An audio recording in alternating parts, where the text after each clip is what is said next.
Welcome to Tanakh Talk. I'm your host, William Hall, broadcasting live from Kingsland, Texas, USA.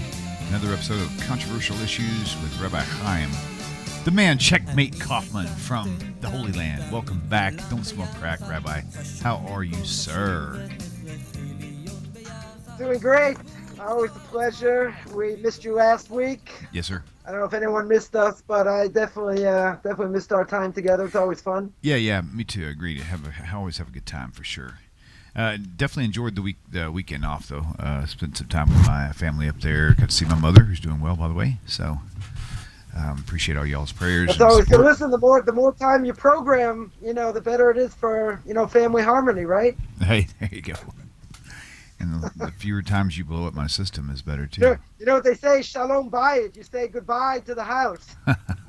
Shalom. That's why I get along so well, because I'm never home. That's He throw. That's funny. Very good. Okay, so there's the. All right, so the topic for today stems around a lot of controversy as far as how Jewish can a non-Jew actually live, because there's so many people who feel like they have the rights to all of Torah, not just the part that pertains to them, but they want to, which actually me saying that just made it sound even that much more weird. But they really want to say that I want to live. We chuckle because you know what I'm saying. They're not satisfied with just doing the seven laws of Noah, which is like 77 laws if you want to really get particular about it. But they want to wear tefillin. They want to wear the yarmulke. Speaking for the men right now, of course, women have the same desire and the same approach. Obviously, not all women and not all men, but that is a really huge machloket amongst a lot of the Noahide movements, especially. And so, the question is, halakhically, if a person really wants to know what Orthodox Judaism teaches.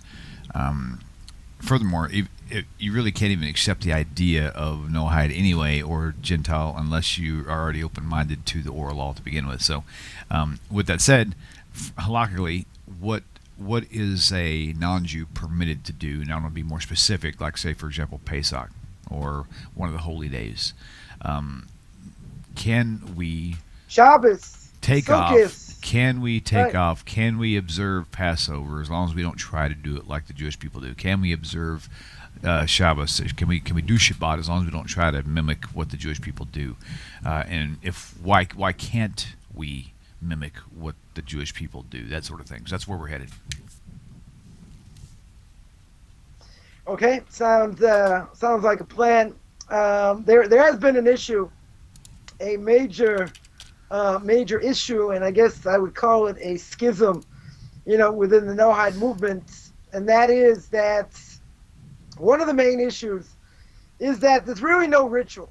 There's very little, if not any, ritual when it comes to Noahides. Now, we are going on the assumption, as you mentioned, Noahides are mentioned in oral law, right, called B'nai Noach, or the sons of Noah, which the laws are extrapolated from the Torah.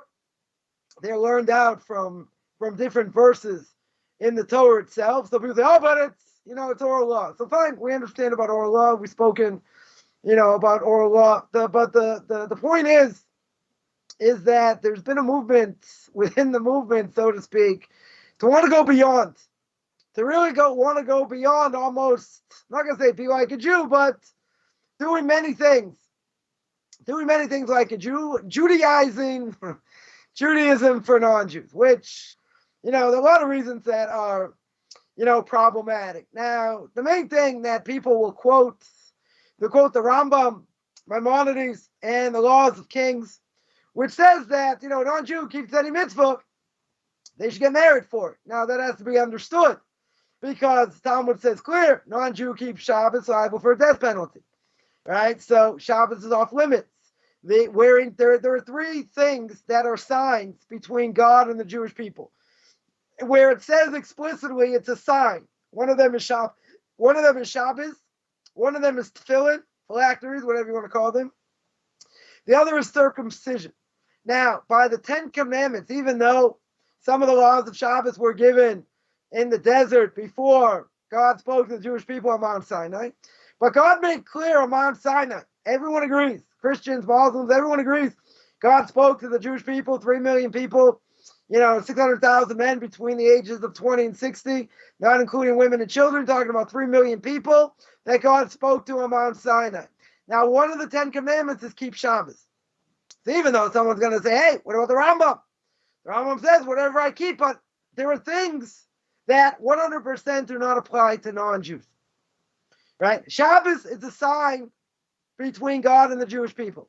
Bris Milah, circumcision, a clear sign between God and the Jewish people. Now, non-Jews may do it, not necessarily for the mitzvah. People may say, every couple of years, it's good against cancer, it's not good against cancer, but everyone agrees that is a part of the body that needs to be taken off, certainly for Jews, right? So that being the case, it's a sign, but it's a sign between God and the Jewish people. And what else do we have? We have tefillin, we have Shabbos, we have circumcision. Now, the problem over here is there are many things. You mentioned Passover before, so we'll speak about Passover. Passover in general, what happened? The Jewish people were in Egypt, and 80% got decimated, 20% came out. They received the Torah on Mount Sinai, become a nation. Exactly how that works. So a complicated thing. You're never going to give me enough time to explain it. So we're not going to go there. But the point is, the Jewish people came out of Egypt, and there are a lot of mitzvahs that have to do with Egypt. Right? A lot of the evening service that we pray has to do with coming out of Egypt. Passover Seder. Right? We commemorate having 3 matzahs, 4 cups of wine, bitter herbs, or herbs, depending where you're from, right? And other things that we do, right? We have charoset, other things on Passover. Now, it's a single event, but there are many ramifications. We put up a mezuzah, right? The Radbaz, one of the commentaries on the Rambam, says there are certain things that non-Jews shouldn't do because they really belong to Jews. And because of the excessive holiness, non-Jews shouldn't do it. What's that? One of them is mezuzah, putting up a mezuzah on every doorpost. And the other is tefillin. Right? Even though we said tefillin before is a sign between God and the Jewish people. Right? According to the Radbaz says, Ra'ui la'achmer. It's good to be stringent, and non-Jews shouldn't do it. Right? But let's think a little bit deeper. What is the parchment we put in tefillin? What does it speak about coming out of Egypt? Now, a non-Jew can say, I relate to, freedom. I relate to the Jewish people, the chosen people, that's fine. And they came out and became a nation. Right? So they want to relate somehow to that mitzvah. Now, relating to that mitzvah, there are a lot of details. Right? We got to clean our houses, get rid of any leavened product, any chametz. We sit down and Passover Seder, we have matzah, all these things. Now, the $1 million question is, even if you want to tell me go to the Rambam, that there are things I'm allowed to do as a non-Jew. What about things that totally don't apply? Non-Jews didn't come out of Egypt. They were the mixed multitude. The mixed multitude, some say they came from Egypt, some say they came from other countries. Whatever the case is, they wanted to join the Jewish people. That's fine. They went through conversion. They went through some level of conversion. Also, they committed the sin of the golden calf. Right? We're not going to go there either. But the mixed multitude is the one who caused it. Now, these weren't super non-Jews. These were non-Jews who converted. So, I can understand. They can say, okay, our forefathers came out of Egypt. They read the Passover Haggadah. Right? They read the Haggadah. It says that we were slaves to Pharaoh in Egypt. And only because God took us out, not through an angel, an intermediary, right? We still would have been enslaved. What does that have to do with non-Jews? Essentially, that has nothing to do with non-Jews. Now, it doesn't mean they can't take certain things out of it for themselves. Observance, obviously not. But what if they don't observe it as a Jew? If they observe Shabbos or a festival as a non-Jew without doing something on purpose to break it, they're liable for the death penalty. Now, this is where it gets a little bit dodgy, as the English would say, right? In other words, what are non-Jews coming out? What are these super non-Jews, super noahs, whatever you want to call them? What are they coming out and saying? They're saying the following. They're saying you're right. My great-great-great-great-grandparents, they rejected the Torah.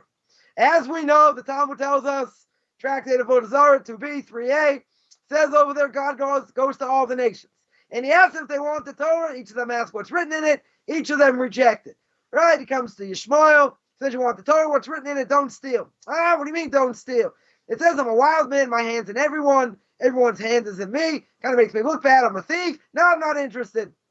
Goes to Esau, goes to Edom, right? And he says, you want the Torah, what's written in it? It says don't kill, don't murder. He says, what do you mean? It says by the sword I'm going to live. No, I'm not interested. Goes to all the nations. Comes to Jewish people and says, you want the Torah? They say, sure. You want to know what's written in it? They say, Naseh v'nishma. We're going to hear, then we're going to do. Right? God, you have a track record. We don't care. Whatever you say, we're going to do. We're going to do. Now, 2,000 years later, come along all these super Noahites, and they say, you know what?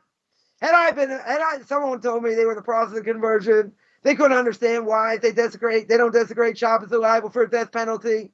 So they said, if I would have been there, and I would have been part of my, I would have been in my great-great-great-great-great-great-grandparents' generation, I wouldn't have rejected the Torah. So as we would say in Boston, who the heck cares? What do I care? You would have rejected it or not. It doesn't matter. The nations rejected it. So therefore, you don't have a portion in it. You want to have a portion in it? That's fine. Go through conversion. Now, the problem is, someone will say, but okay, even if that was the case, I would say, this is the greatest chutzpah in the world. All the nations reject the Torah. So now you say, okay, I don't want to be Jewish. That's fine. We're not looking for converts. We're not interested in converts.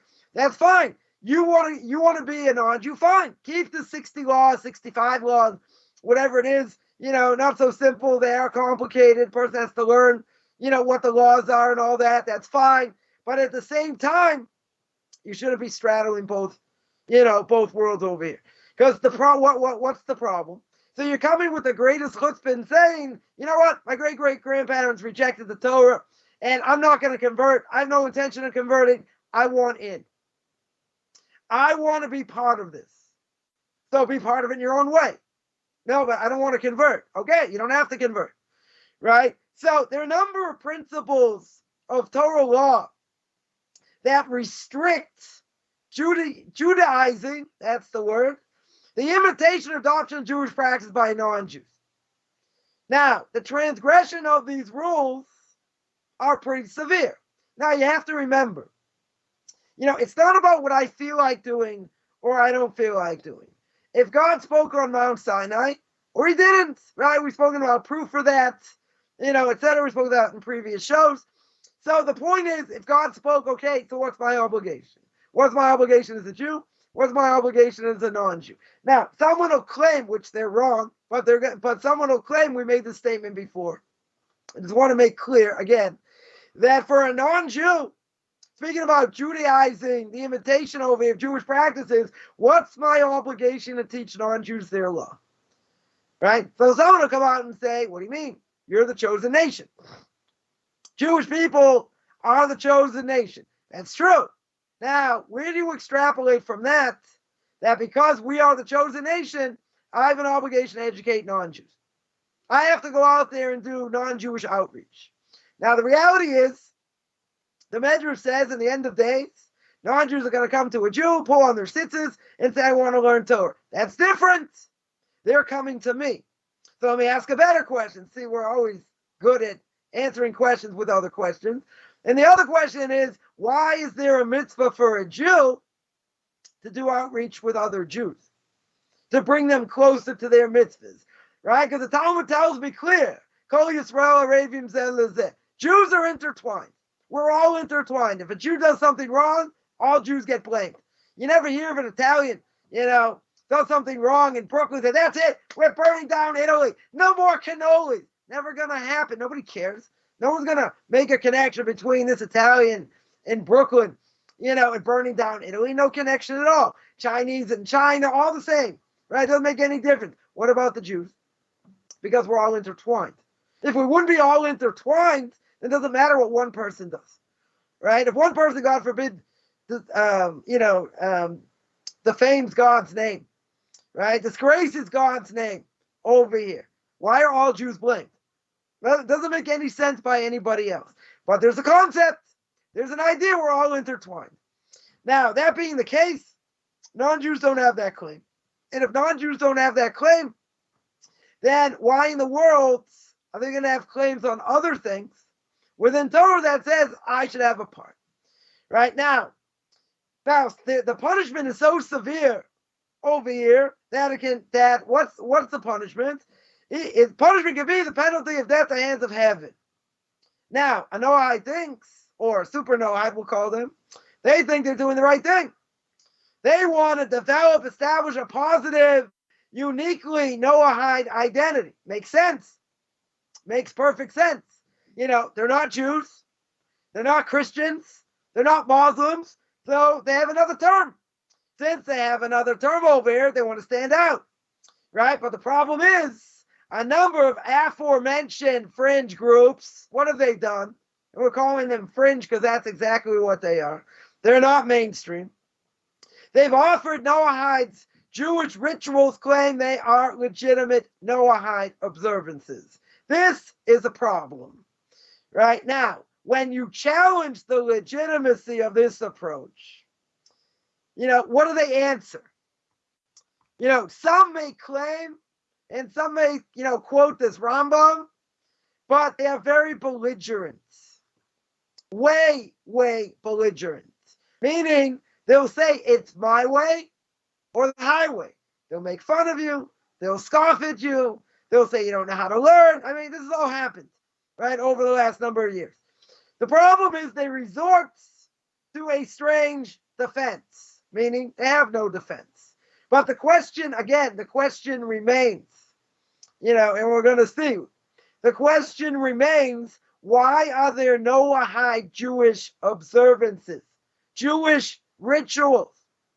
If you put up a mezuzah on your door, and the mezuzah represents coming out of Egypt, unless you are a convert, one of the mixed multitude, I didn't know that there are non-Jews that came out of Egypt. Torah doesn't tell me, certainly oral law doesn't tell me what non-Jews came out of Egypt. So now, because the bread didn't rise, they ran out, this and that. So what connection do they have to matzah? What connection would they have? 4 cups of wine, that's even better, right? 4 cups, 4 cups of grape juice, whatever it is. What do we hold? Why do Jews do it? Because there are 4 languages of redemption, right, that the Torah speaks about. When there are 4 languages of redemption, the rabbis learn out, each language of redemption gives us another cup of wine. And then we have the 5th cup of wine, future redemption, right? The wine of the cup that goes to Elijah the prophet. And I can tell you, because I drink so much wine at my own Seder, I always see him. He's definitely there. And when it comes to my Seder, we'll see him together. But I don't want to digress here. The point is all these things, future redemption. Let's speak about that for a second. Future redemption of the Jewish people, the Messiah. What does that have a connection to non-Jews? We're talking about the Jewish Messiah, right? That's the 5th cup of Elijah. There's redemption that came out of Egypt. Definitely doesn't apply to non-Jews. And certainly future redemption is not going to apply to a non-Jew. Now, that doesn't mean that non-Jews who keep the Noahide laws won't be redeemed. Doesn't mean that, right? Certainly by the end of days, which we've spoken about, 1/3 of the world gets destroyed, 1/3 of the world survives, 1/3 of the world gets injured. So some of those that are going to survive are non-Jews, but they're the ones that kept the Noahide laws, right? But that being said, the ones that survived did not cross over. In other words, if we're talking about future redemption means the Jewish people get redeemed from the Messiah. So why would a non-Jew have a portion in that? Now you can tell me they can relate. How can they relate? Talking redemption. They're also going to get redeemed, right? Hopefully they'll also get redeemed.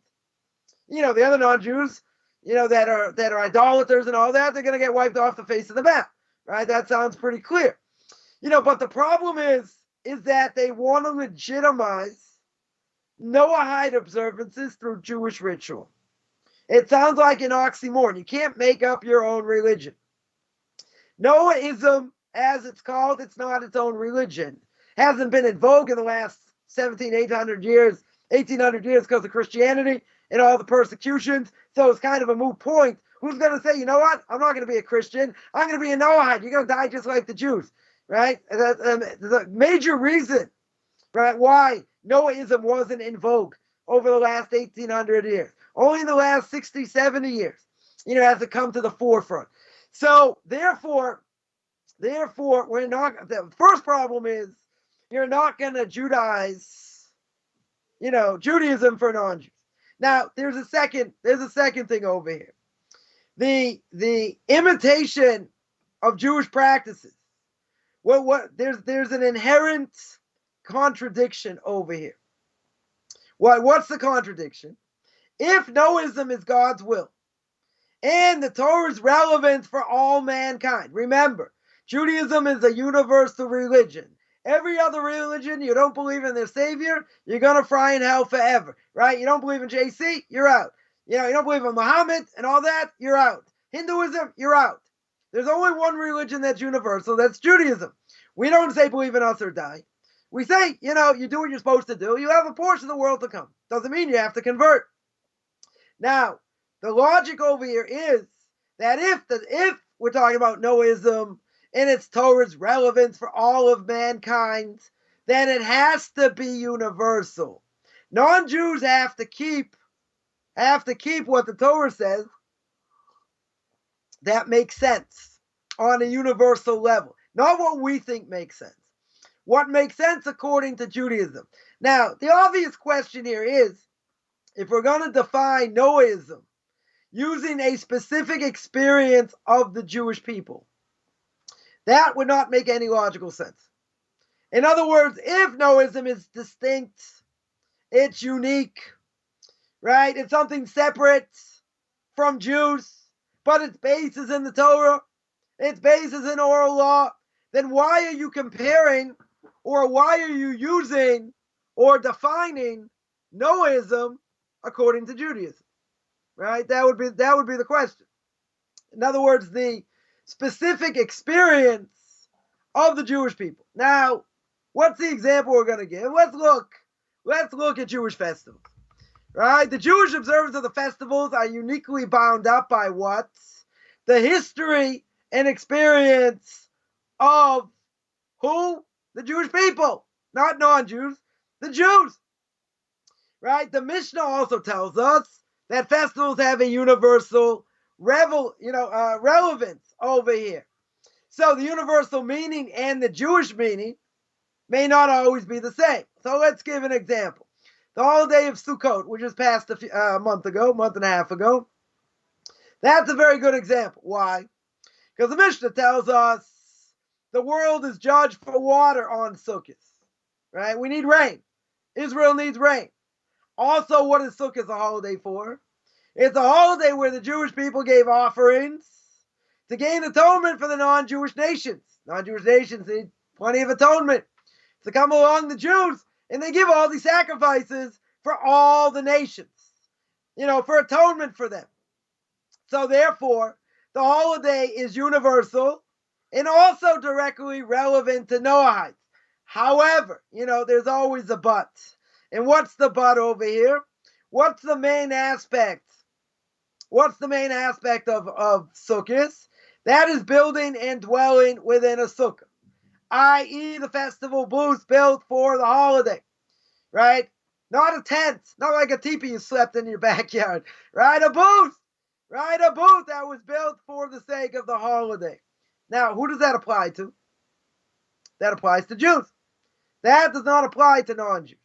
The universal idea of atonement for the non-Jewish nations, that's relevant. That 100% is relevant. Right? But dwelling in the sukkah, what would be the connection for a non-Jew? Certainly dwelling within the sukkah, what does it commemorate? It commemorates the return of the clouds of glory after the building of the tabernacle, of the Mishkan.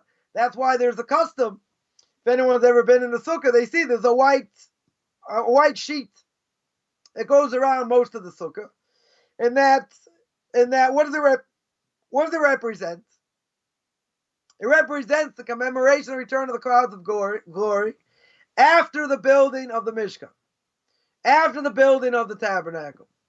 Now, that being the case, if we're going to encourage non-Jews, i.e. Noahites, right? If we're going to encourage them, to do such a thing, right? To adopt a Jewish observance, i.e. build a sukkah, shake a lulav, whatever it is, then the universal meaning of the holiday is constricted and supplanted with a specific Jewish meaning. In other words, if Noahism is going to be separate from Jewish practice, so to speak, then why in the world are you going to constrict it and restrict it to only have relevance by Jewish holidays? It doesn't make a whole lot of sense. Because the whole point is supposed to be universal. In this case, I'm restricting it for the sake of Jews and the experience of the Jewish people. But they're not Jewish. They don't even want to be Jewish. They still want to eat shrimp. That's fine. Right? They're allowed to eat shrimp and all that. But it's universal. If it's universal, why is the experience have relevance now? That experience has no relevance. It only has relevance. What they're saying is it has relevance according to the Jewish experience. But they didn't have the Jewish experience. Right? Then if it's going to be separate and it's going to be universally relevant, then its meaning must be universal. It cannot be constrained to the Jewish experience. Now, if you do this, what's it going to create? It's going to create a problem over here. It's going to create an existential conflict. What's the question?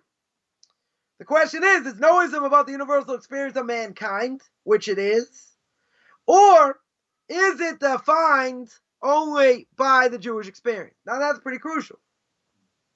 Because if it's universal, then let it stay universal. If it's only defined by the Jewish experience, then how is it universal?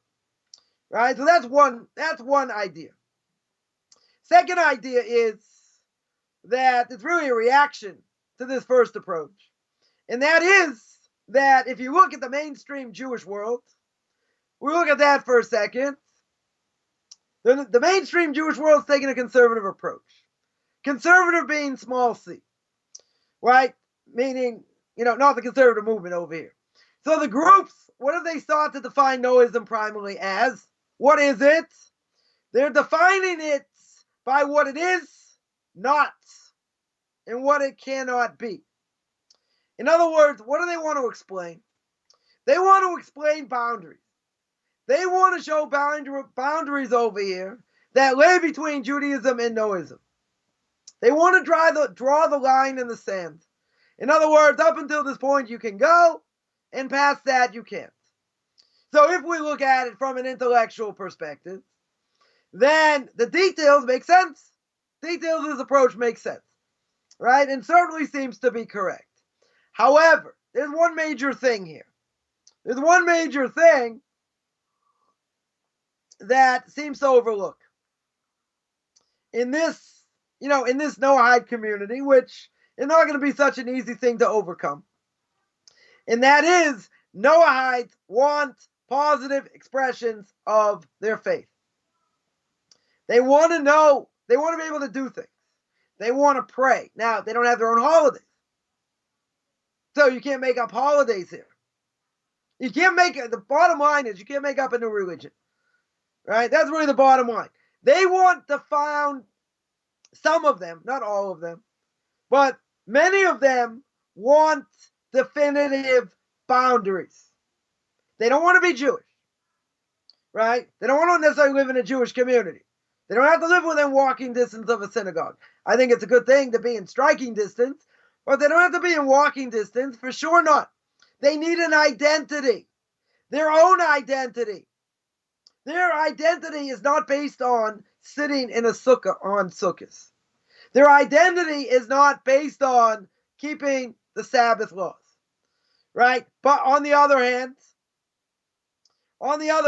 if you have a negative definition, it doesn't provide a route for positive religious expression. In other words, you're going to box them in a corner. You're going to tell them, okay, this you can do, This you can't do, and this you can't do, and that you can't do, and the other things you can't do, right? It doesn't bode well. In other words, why would someone want to sign up for that if there's so many things they can't do, right? The first approach over here was that they want religious expression. That's what they want. They want their own positive religious expression. So therefore, how can it be that you're going to have positive affirmation of their faith via imitations of Jewish ritual? Again, logically speaking, they're coming from a Jewish perspective to be a non-Jew. Now, they have to know what they're obligated to do. They have to know what they can't do. It has to come from us. That's all true. But over here, it's illegitimate from a perspective of Torah law. In other words, the imitation of Jewish ritual fulfills a vitally important need within the Noahite's heart. That's false. That's 100% false. Why? Because they're imitating Judaism. Noism is not about imitating Judaism. It's about doing what they themselves need to do. Not only that, but if you're not provided a positive model for growth of Noism, then the second approach, you can't do this, you can't do that, you can't do the other thing, is going to drive away Noahites. Right? That also can happen. Why? Because then they're going to look for an authentic Torah approach to the Noahide laws. They're going to look for a different approach. When they look for a different approach, they're going to say, okay, but I have meaning in this.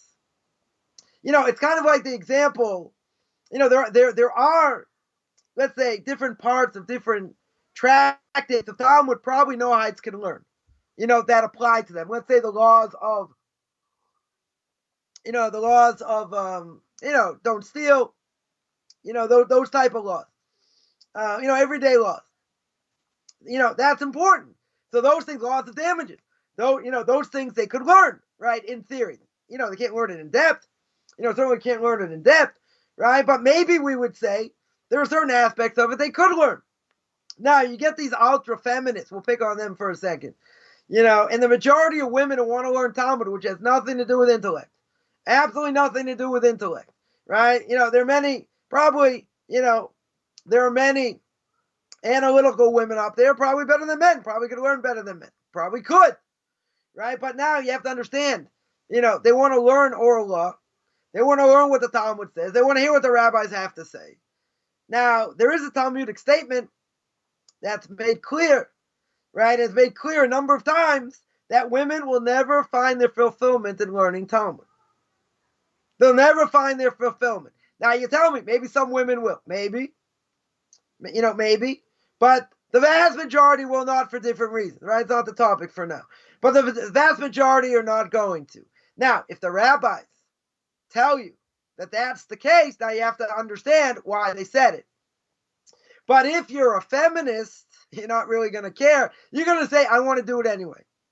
I want to be just like a guy. Why can't I do that? Right? What's the blessing a guy makes every day? We make the blessing, Shelo Asani Isha. Thank God I'm not a woman. Why do we say that blessing? We say it because we have more mitzvahs. And I'm so excited to do more mitzvahs. I mean, I should sound more excited. So excited about doing more mitzvahs that women don't have. What do women say? They don't say, thank God I'm not a man. Women say, thank God I'm created in your image, according to your ratzon, according to your desire. So that being the case, they say, but I want to be like a man. But God created you according to his desire. You have a different purpose. But that's not even the point. The point I would ask these feminists are, the Talmud says it's not good, it's not a good thing to learn, so why do you want to learn it? Now, I've heard from people that aren't feminists. And they say, I'm not learning it because of that, because I enjoy the give and take, blah, blah, blah, whatever it is. But again, if it's not good for you, why would you do it? Right? Someone, if you could say, if someone comes and sit down to dinner. They're going to have steak, high in cholesterol, high in fat, and all that. They're going to have baked potato. They're going to have butter, or margarine, I guess, whatever. They're going to have this great meal. It could kill you. It's certainly not healthy. But what, tell a brittle diabetic, you're not going to have this hot fudge sundae. This Hutch Fudge Sunday will throw your body, could put your body into shock, this and that. And some people will see, I don't care. This is what I want to do. It doesn't matter what it does to my body. Why will they do it? Because they enjoy the taste. They don't want to give up the taste no matter what it does. Right? So if this is detrimental, and if it's not a good thing, why would I do it? So they'll say, because I enjoy it. And there's no reason why I shouldn't. But the rabbis say it's not a good thing. Right? So here the issue is that, if we say that, oh, this is the best thing in the world, women should really do it, we bring all kinds of sources, how many women are going to want to sign up? Probably not too many. If we say it's forbidden, and they should never study it, and it's no good for them, of course everyone wants to sign up. It's like Kabbalah. It's the same thing. You say, wow, you shouldn't study till you're 40, till you've learned a lot, till this, till that.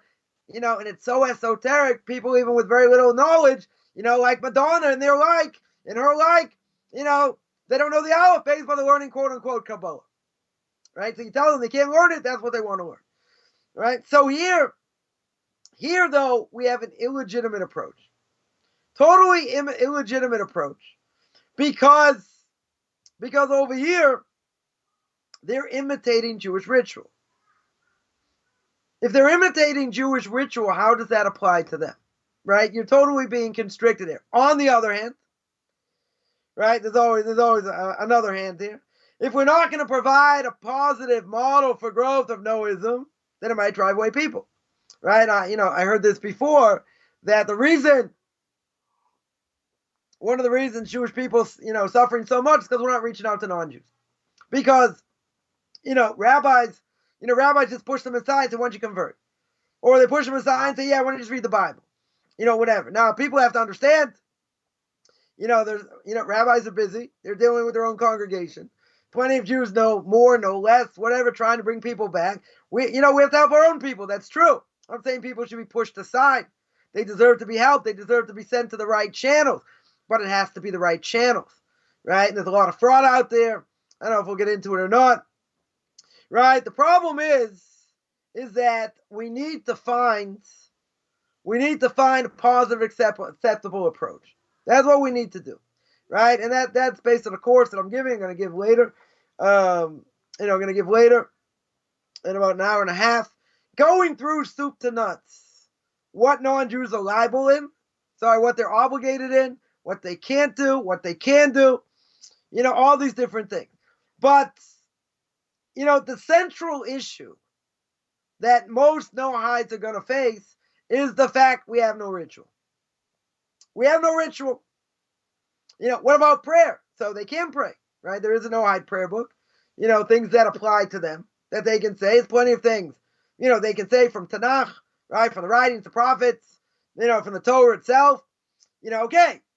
Is it going to be a formal structure? And then we're going to say the same thing. How are they going to do it? Okay.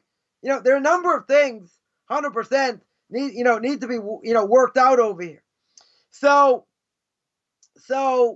what you have, though, is you have some unscrupulous people giving people like me a bad name, saying, I can do this, I can do that, I can do the other thing. Right? But again, they're doing a tremendous disservice. First of all, they're teaching things they don't know anything about. That's the first thing. Second of all, they're giving an approach to people that they shouldn't be giving. Why shouldn't they be giving it? Because again, we said there need to be boundaries. There are many things. We mentioned by Sukkot. We mentioned by Passover. Give another example. Mentioned by Shavuos. What does Shavuos commemorate? On the 6th and 7th of Sivan. It commemorates the giving of the Torah to the Jewish people. So let's say this super Noahide wants to keep Shavuos.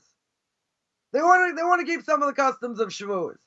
But again, I would ask the question, what does Shavuos represent? If we can find a theme, a common theme, that is going to relate to Noahides as well, good. They can incorporate it. But again, if it's about having festive meals, it's about staying up all night, and whatever, those things don't apply. You know why they don't apply? They don't apply for one very simple reason. Because they weren't there at Mount Sinai. So why would they keep it? Now, Rosh Hashanah, you can tell me. Rosh Hashanah, you can say what? That it's about God creating the world.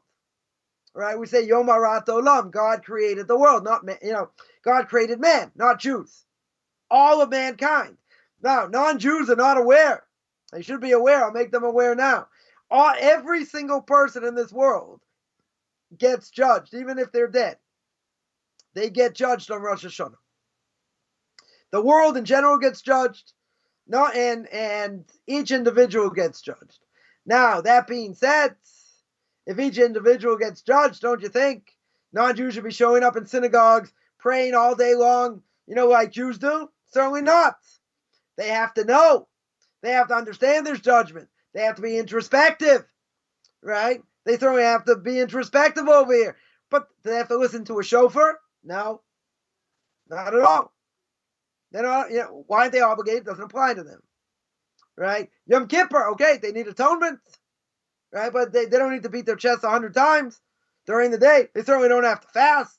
They say, but I want to relate. I want to take on more.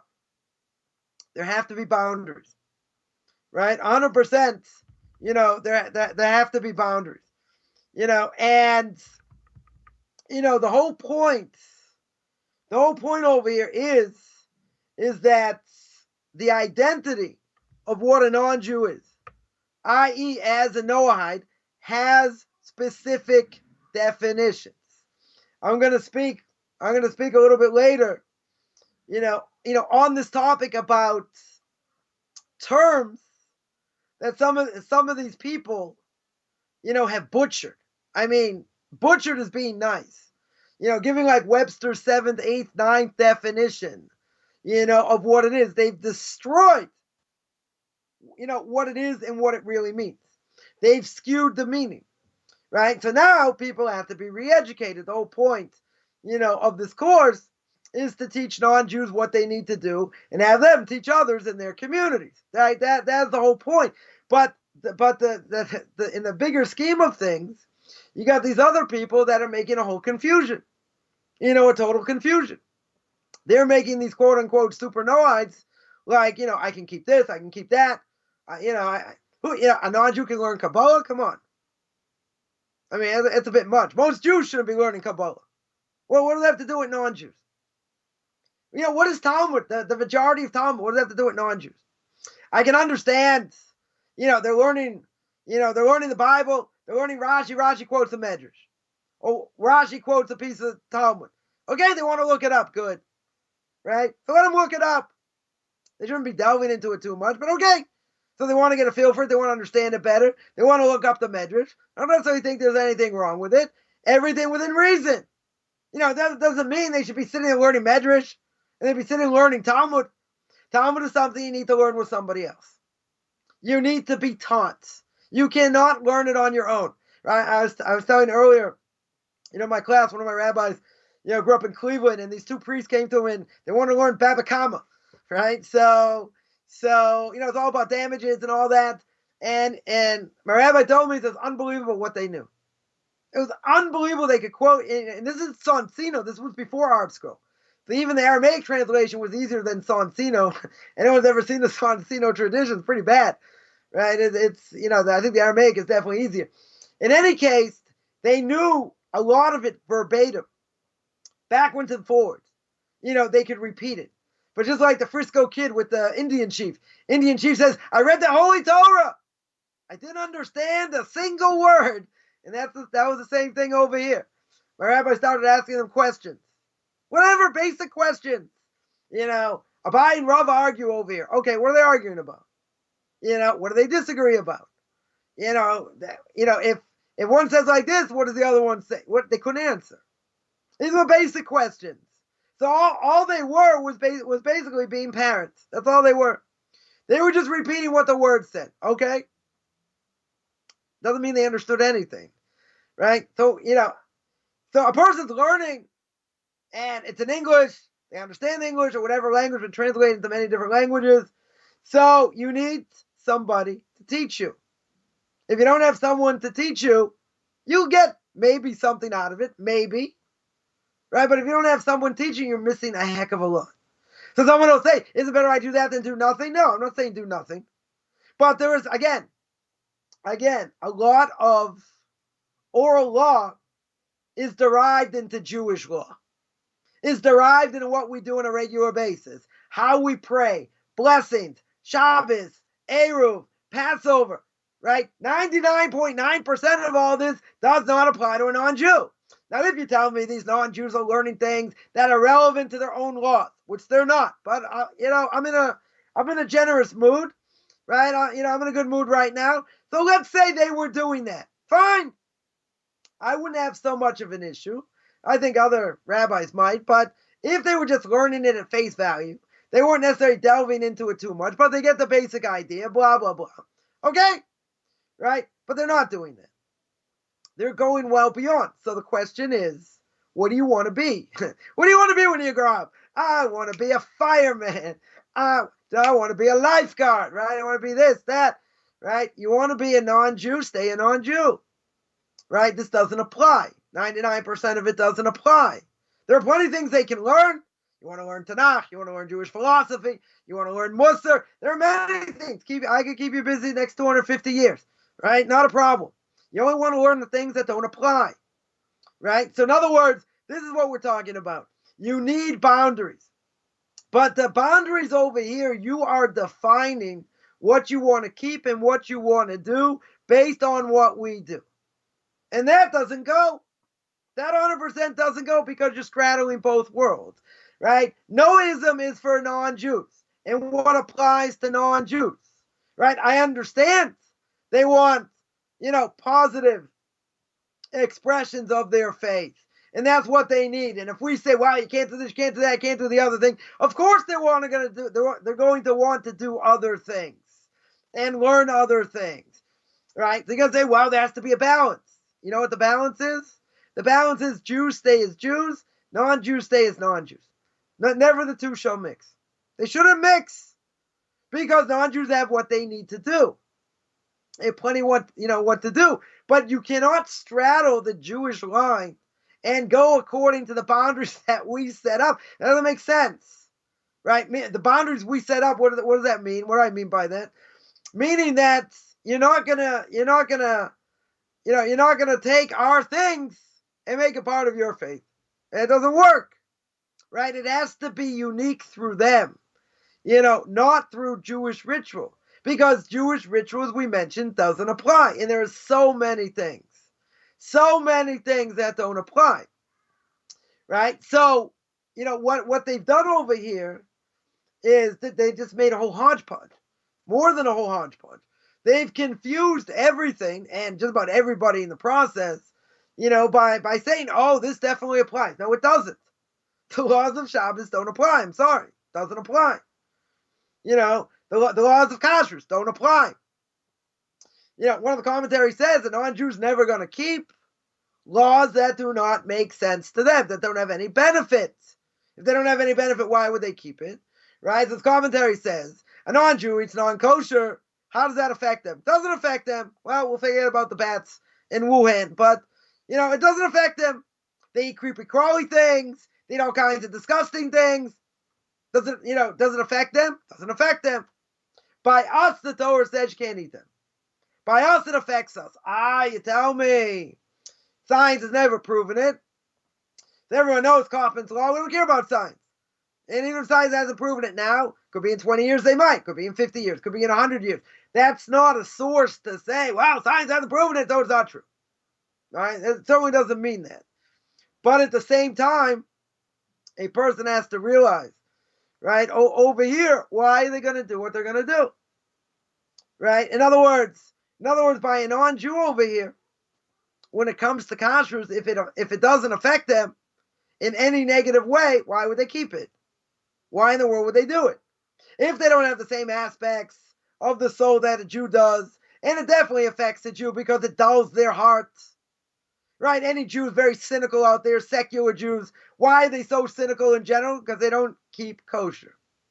That's one of the reasons, the play on the words of making someone impure. Right? The same word for making impure means to dull also. So by a Jew eating non-kosher, it dulls the heart. That doesn't apply to a non-Jew. They don't have the same soul makeup. They don't have the same soul makeup. Doesn't apply. If it doesn't apply, and there's no benefit, why would a non-Jew do it? Right? That's what one of the commentaries says in the book of Leviticus chapter 11. Now, I could say that by any other mitzvah. That doesn't apply. I could say by Shabbos, I could say by Passover, I could say by a lot of things. Now, there are certain things by the holidays that might be universal even for non-Jews, right? As we spoke about Sukkot, right? So they can incorporate that in their lives. Very good. But that doesn't mean they're sitting in a sukkah. That doesn't mean here's my lulav. Doesn't mean they're shaking their lulav like this, every day except on Shabbos, on Sukkot. That doesn't apply to them. Universally, there are certain things. Okay?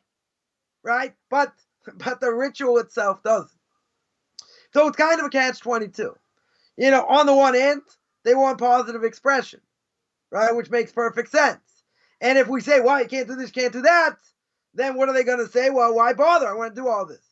I can't convert it. I don't want to convert, whatever the case is, right? So someone will say, so fine. What they should do, meaning us, what the rabbis should do is we should make a balance. We should give them a balance. So where should we start? Which mitzvah should we start? Mikvah? No, that's not going to apply. Right? That's certainly not going to apply. Purity and impurity doesn't apply to a non-Jew. Blessings over food they eat, that's rabbinical. That shouldn't apply. I mean, where do you start? All of these things don't apply to them. They're rituals that are specifically for Jews. If they're specifically for Jews, then that's where they should stay. Now, that doesn't mean we can't find universal things within certain things.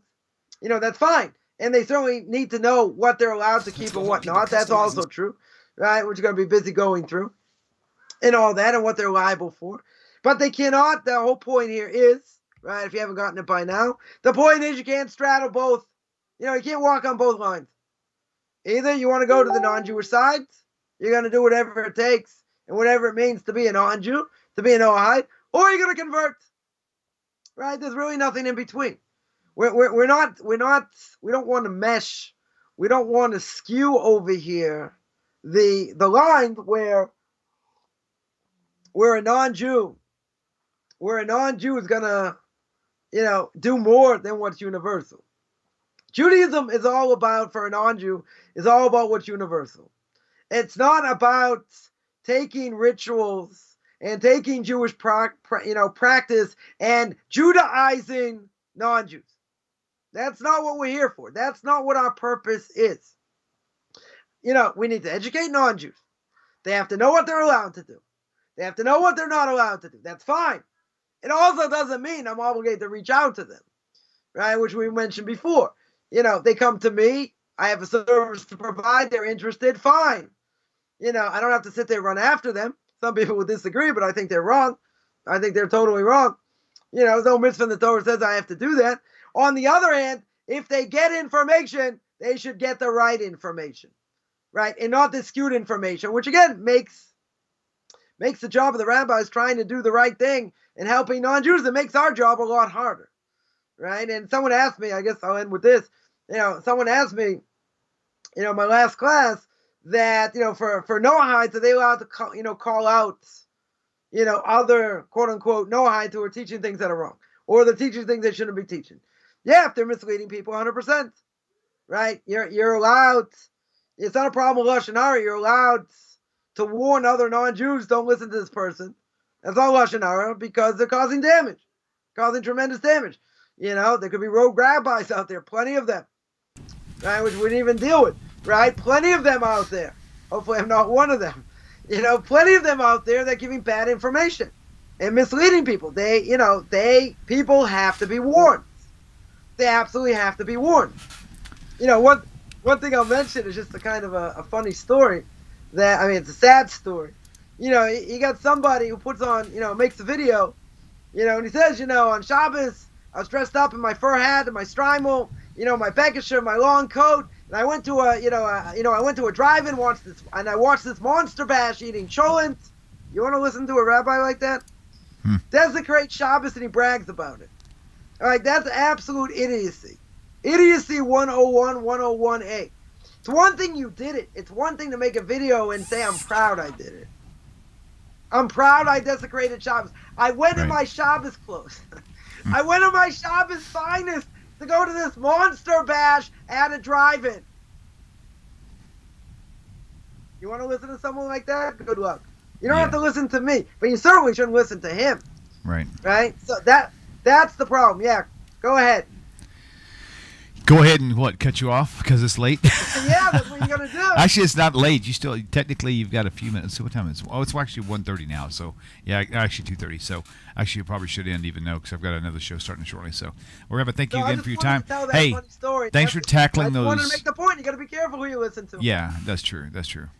Thanks for tackling this point. This is one that's still even after today will still be of controversy, but at least we got some information on it out there. So, all right, very good. Well, thank you all for tuning in. Be sure to subscribe to the YouTube channel. Turn on notifications. If you haven't been getting notifications, just keep an eye on my Facebook and YouTube, and you're sure to find some information. And anybody interested in that no-hide class, going to be 1 hour, nohidenations.com. You should sign up. It's going to be a lot of fun. Awesome. All right, Rabbi, we'll see you soon. Take care, everybody. Okay. Y'all have a great week. Peace.